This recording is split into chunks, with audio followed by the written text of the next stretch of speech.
Welcome back to Language Explorers. Whether you're a professional coach, a language enthusiast, or simply someone who's ever felt the fear of stepping outside your comfort zone with languages or other challenges, this episode is for you. We're diving deep into the challenges and triumphs of communicating and coaching across language barriers. Discover how embracing vulnerability and prioritizing connection over perfection can lead to profound personal and professional breakthroughs. Get ready to dance with language and discover how to create meaningful connections, even with linguistic differences. Today, I'm continuing my conversation with Sylvie Filipski, a passionate polyglot, ICF accredited and walking coach, mentor, and supervisor. Thank you for coming back, Sylvie. I'm very pleased to be there with you, Stacey. You're very welcome, and I am very excited to hear what you have to say about these subjects that we have already started to speak about in the previous session, but here we're going to dig a little bit deeper. Mm-hmm. So, that being said, You have your shovel? yes, well, this is going to be a metaphorical shovel for digging. Or, as I had mentioned in a previous episode with Isabel, I spoke about picking her brain. This is also another expression, meaning that I want to know what you're thinking about or what ideas or opinions you may have. Mm-hmm. Sylvie, can you tell me what fears or challenges did you face when you decided to offer your coaching services in a foreign language? Oh, that's a good one. Yes, the fear of not being taken seriously enough for my clients or of being rejected. That, oh, well, this is not a coach enough good for me. Mm-hmm. Because, well, she doesn't master the language really well. I speak fluently, but not perfectly. And some people might think, oh, well, she's not good enough for me. That was one of my fear, which turned out not to be true because, well, most clients are quite open, and if they chose me, well, Mm-hmm. they would know. Sometimes I find myself in situations with programs where people didn't choose me, but Mm-hmm. then I stayed straight away. Well, that is not my native language. Is it okay for you? And how do you feel about that? And people are actually, they are fine with that. Usually these are people working internationally. They have themselves been in this situation, so they're really fine with that. It's just a fear. Okay. Can you remember or recall what it is that you did? How is it that you managed to overcome that fear so that you could decide to go for it? Well, I think one of the things is putting it straight away. Well, I'm not a native, so maybe I'll have to question you more. You'll have to speak more slowly, which is a very good thing in coaching. So I speak about the advantages. If I'm not clear enough for you, please let me know. And the same, so we'll have to adapt each other. And to overcome that fear is just, well, as I said before, just to have really in mind that I'm always the right and the best coach for my client, even if it's giving them the opportunity to say, well, no, I don't want this coach. So that they will practice saying no. Maybe it's their issue. Mm. It is.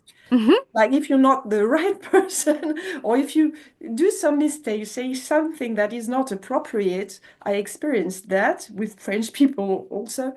It is maybe because these people had to experience this at some point with Mm. someone. Because in the coaching session, we are always playing the system of the client or what they have to practice. Mm-hmm. Maybe they have to practice, no, this is not what I want, and that's fine. But Okay. having in mind, I'm always the right coach for the person. Mm. Maybe not in the way I would like it, but it's like this. And I don't know, being very curious about this. Why am I now with this person? Why Mm. am I this coach in this session? Not knowing, like exploring, going on a stroll with this person. Let's find out why are we together for this reflexive stroll, you know? Yes, okay. It sounds like it's really this trusting the process, Yes. trusting that you are where you are with this person for a reason, that you don't exactly know what it is.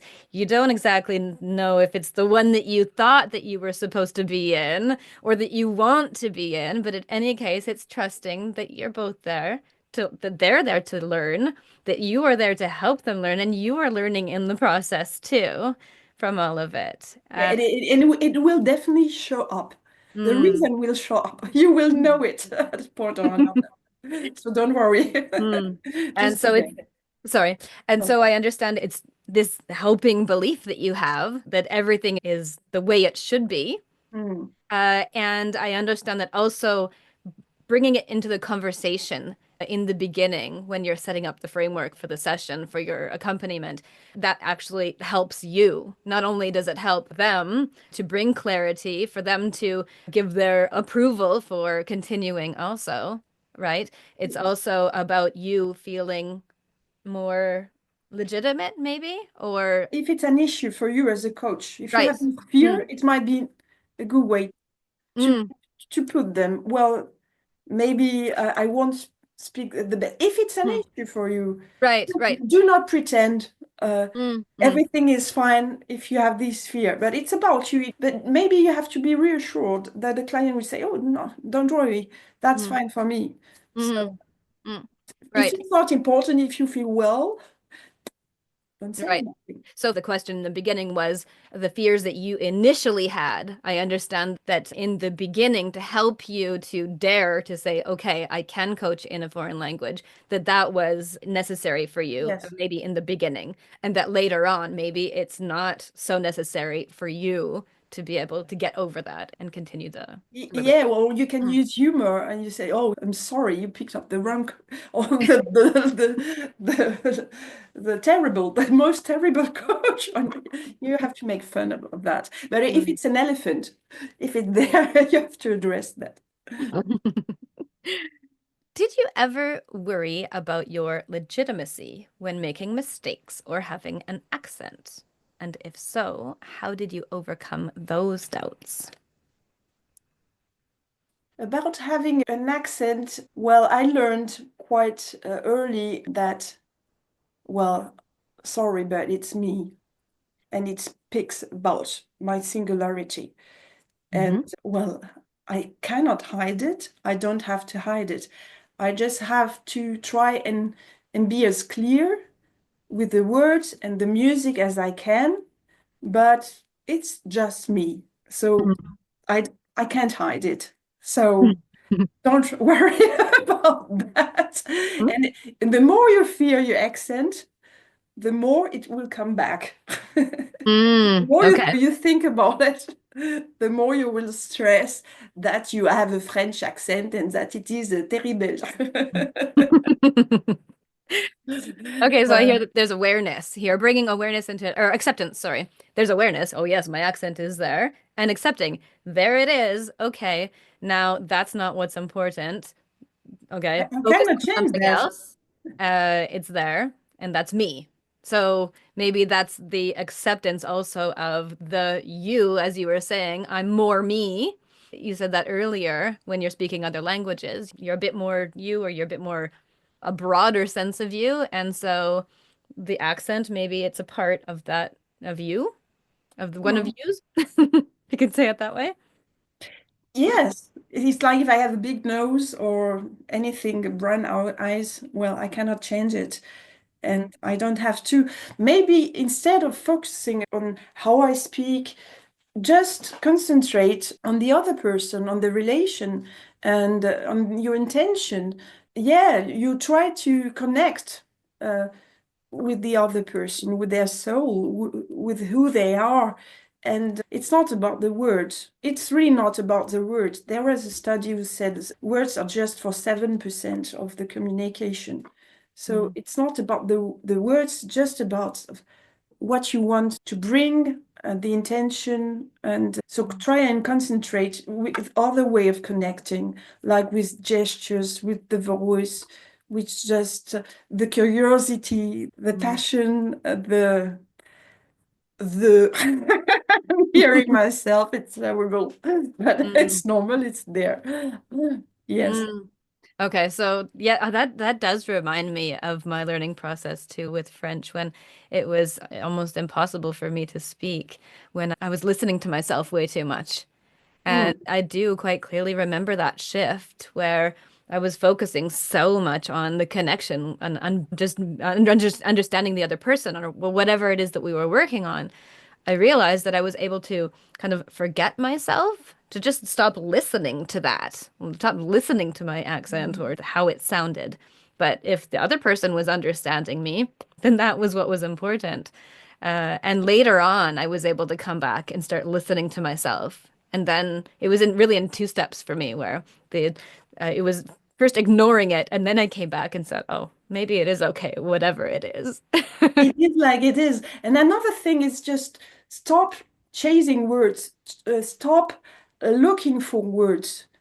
Just maybe slow down and Mm, let words come to you. If you are in the right intention and hmm you have enough practice of the language, anyway, let words come and emerge, and then let yourself be inspired with the right or the wrong word, but with what is it is there.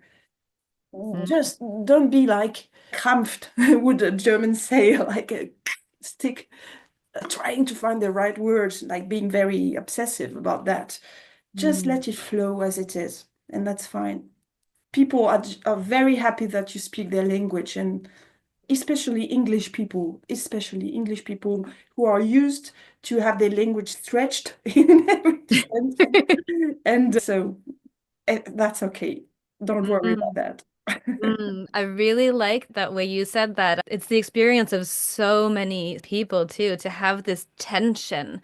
I need to find the right words and they need to be there for me when I want them to be. And what you're saying is more really changing that, the expectation of the words, not having that tension and expectation. Okay, well, maybe they're not there. Maybe they're not going to come, or maybe those ones I'm expecting are not going to come, but it's more of a laid back approach. Yeah, Come to it's you. about a dance as well. It's Mm, maybe you're looking for a word and there is no word in that language, or there is, oh, it doesn't come for you, so you'll have to make like a sentence to explain. So you have mm, to dance a bit more and not just go straight. You see, so let yourself feel. I don't, I'm missing the word. Oh, that's interesting. I'm illustrating that. Uh, Laissez-vous, let yourself surprised mm, with what is there and what is not there. And maybe the fact that you don't know the word, just as you saw me now, you think, oh, I'm fine. She doesn't know the word either. So maybe the right thing at the moment is not to have the words. mm. So let's get surprised with what is there. Hmm.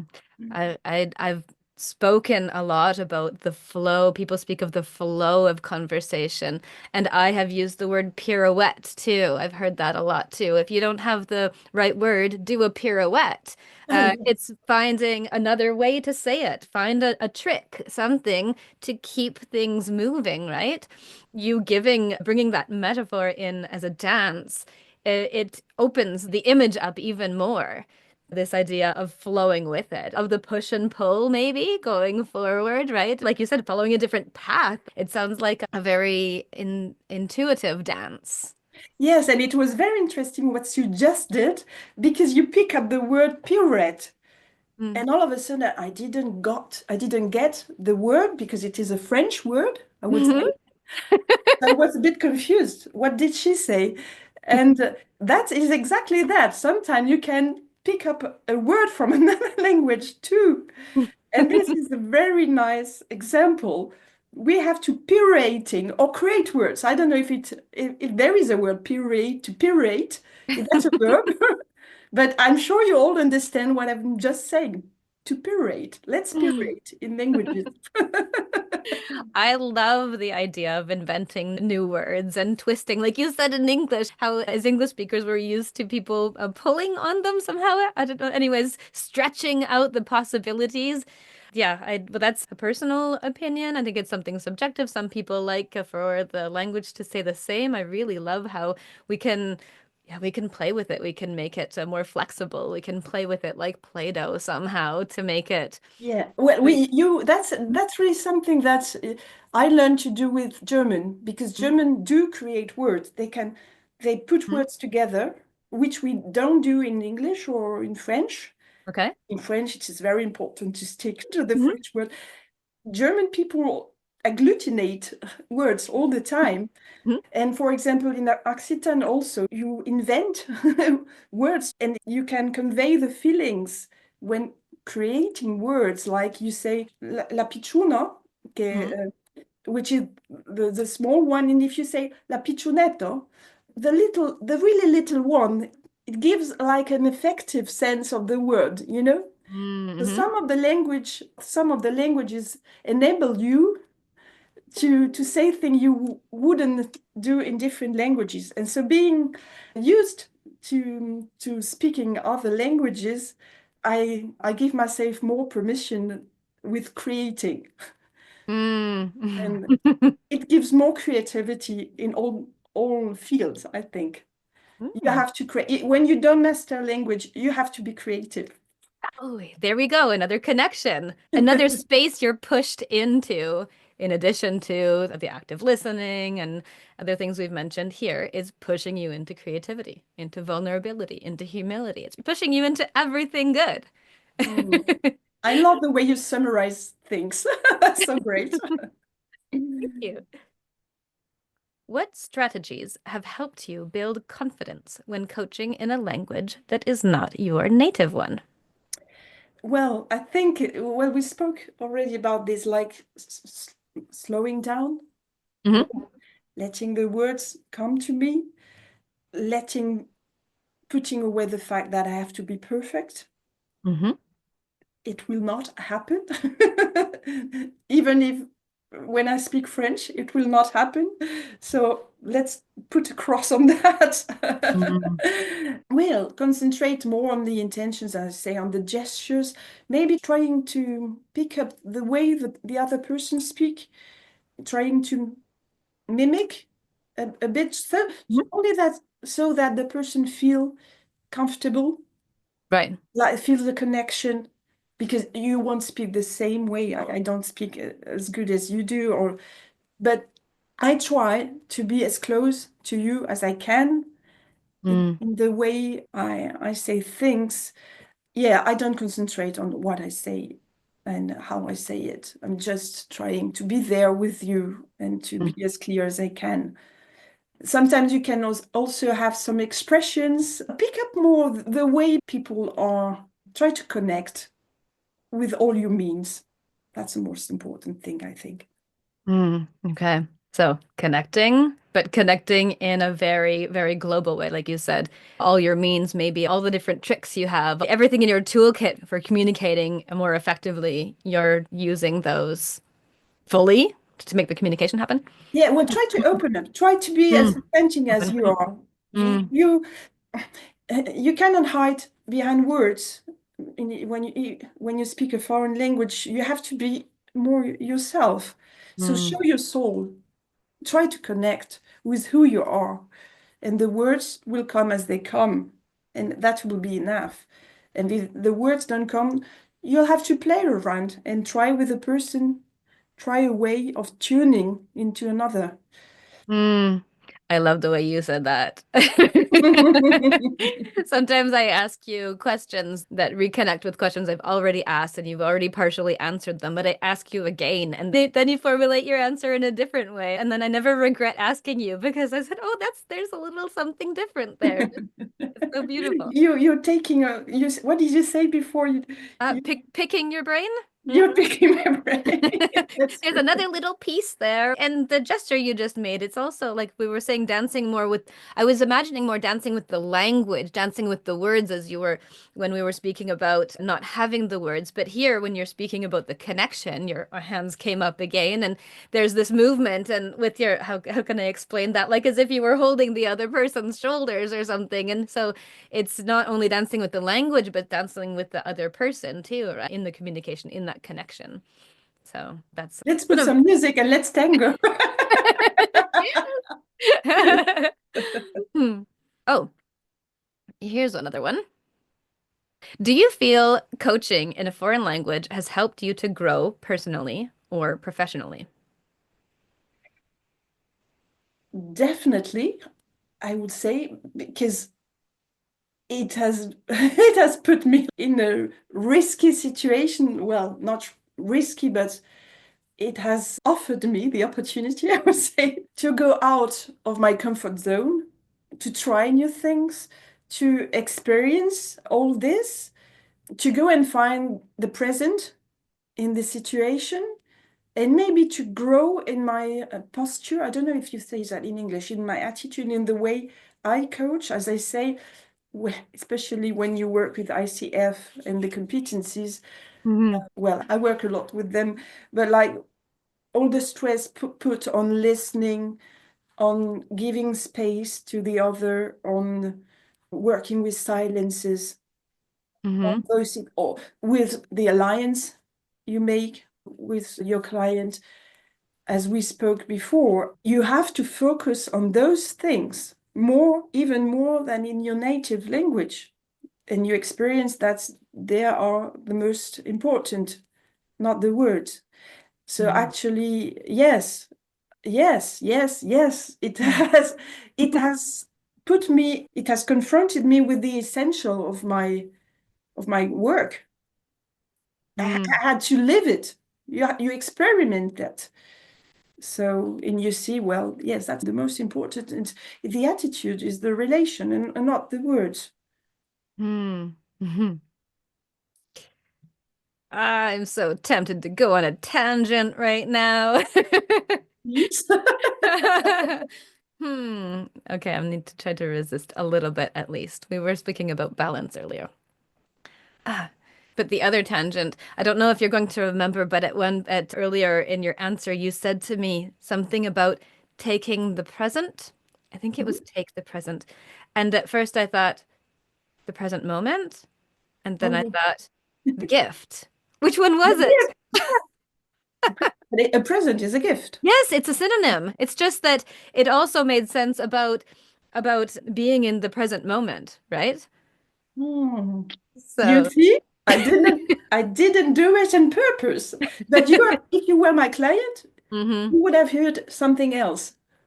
Mm. So we would have to question our Yes. meanings we put there, and maybe it will make you wonder in that present. Because if I am an English coach, I would have said the gift, Mm-hmm.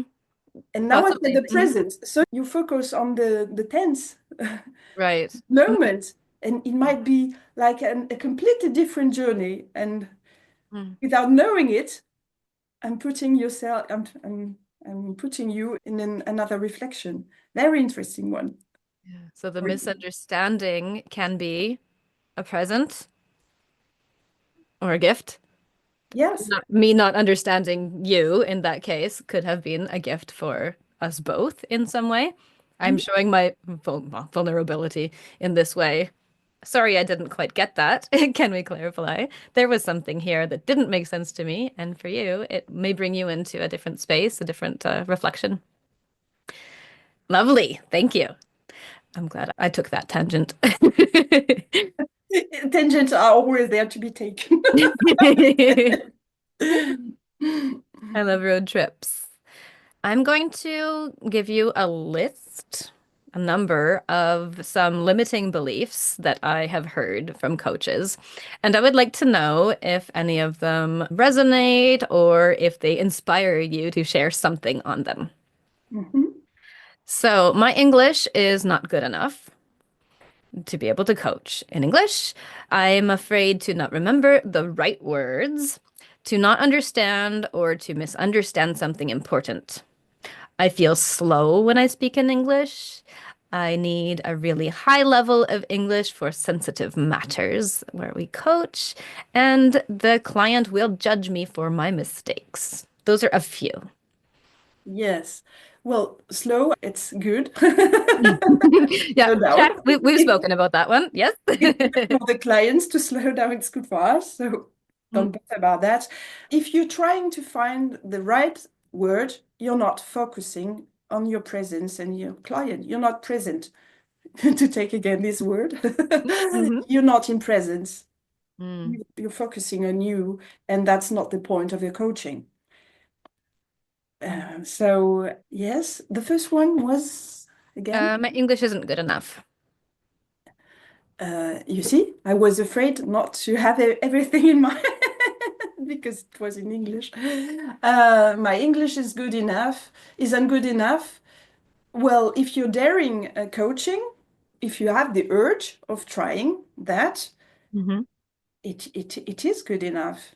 It is what it is. Let's try. Let's explore. Let's see if the client is happy of your English because you think your English is not good enough. But what does the client think? They don't Mm. care about the English, they care about themselves. What Mm. outcome they will have in the session, whether your English is good or not. You might be a native English speaker if you're not there for your client with presence, with really intention and space for them. They won't have, and it's not a question of language. It's a question Mm. of being there with who they are. And again, maybe they need to experience, they need to have a coach who is not perfect, who makes mistakes. Maybe it's their learning of the day. So maybe it's you. Sorry, not with all the best you are, but with all the mistakes and imperfection you are. And it's Mm. good for our ego to experience that. Oh, that makes me think about this question of legitimacy because so many coaches are thinking, well, how could I be more legitimate than a native English speaker coaching? Because they're out there, they're already coaching. But here, what you're saying is that it's really not about language, whether the person is a native speaker or not. That's not the question. It's your capacity as a coach that they're looking for. And I think that a lot of coaches are really focused on the opposite, on you have to have that, otherwise you're not legitimate. Oh, you have to be a good coach. You have to be a qualified coach. You have to have the qualities and have the competencies of a coach. Do you have to be a linguist? Not at all, because again, it's the person they are Mm-hmm. speaking. They are with you as a person, not as a language expert. Maybe just think about the fact that you have gone all this way trying a new language, what it takes to come there, all the efforts, all the openness, just to try new horizons. Mm-hmm. Maybe it's what the client is looking for. It's someone who is going out their comfort zone, who's trying things, daring things. That's just it. And you're showing that. And think how you felt when you started the language and where you are now, all the journey. And you can only help people going as far as you have been. Mm-hmm. So if you have started this journey, maybe it is this journey that they are looking for, that they want to be with someone who has done the journey and who can understand how they feel like exploring new horizons. And if you coach in another language, well, you have experienced it and you are experiencing it and showing it. And that's it. Mm. So in that way, it's even more enriching for the client to be with a coach who is speaking in a foreign language because they've gone through this process. Mm. The more things you live, the more in comfort, the more failures, the more doubts, the more difficult situations you're living, the broadener you are for Broader. your clients, because Mm-hmm. you will be humble, you will understand, and it gives you such a strength. like embracing your vulnerability, as we said before, it gives you such a strength. You don't have to prove things to your client. You know how to go Mm-hmm. with the uncertainty, and so doesn't matter. Mm-hmm. And it helps them. Lovely. Thank you so much. I have one more question for you before we wrap up this episode. If you could send a message to yourself before you coached in a foreign language for the very first time, what would you say? Oh, smile, enjoy, open your ears, listen. Just let's see what comes. Everything will be fine. Beautiful. I love the simplicity of that. Just a few words, simple sentence. Simplicity, but it's deep. I really appreciate this chat with you. Just as excited to keep going in the next episode. Thank you again, and we'll speak with you soon. Well, thank you for this opportunity. I'm very happy to speak about this subject. Thank you. Merci. Merci à toi. What a truly inspiring conversation with Sylvie. I'm particularly struck by her emphasis on how the core principles of communication, presence, listening, and creating a safe space, are even more important when navigating diverse cultural and linguistic landscapes. Sylvie was speaking about her experiences in coaching, but her words ring so true for many other contexts too. It's a powerful reminder that our ability to connect authentically with others transcends the limitations of language. Now, I would like to invite you, our listeners, to reflect on your own experiences. Here's my question for you. How can you apply the concept of dancing with language to your own challenges in communication, whether in coaching, learning, or in daily life? I will be sharing my personal reflection in the comments, and I truly hope you'll join me in sharing yours. Let's create a space for sharing insights and inspiration. Remember, whether you're a coach, or you're learning a new language, or simply you're a human connecting with another human, the essence of communication lies in genuine connection. By embracing our own journey of learning and growth, we empower others to do the same. Thank you for joining us on this exploration. If you enjoyed this episode, please support by giving it a like, subscribe, and hit the bell notification icon so you don't miss any new episodes. Until next time, keep exploring, keep connecting, and keep growing.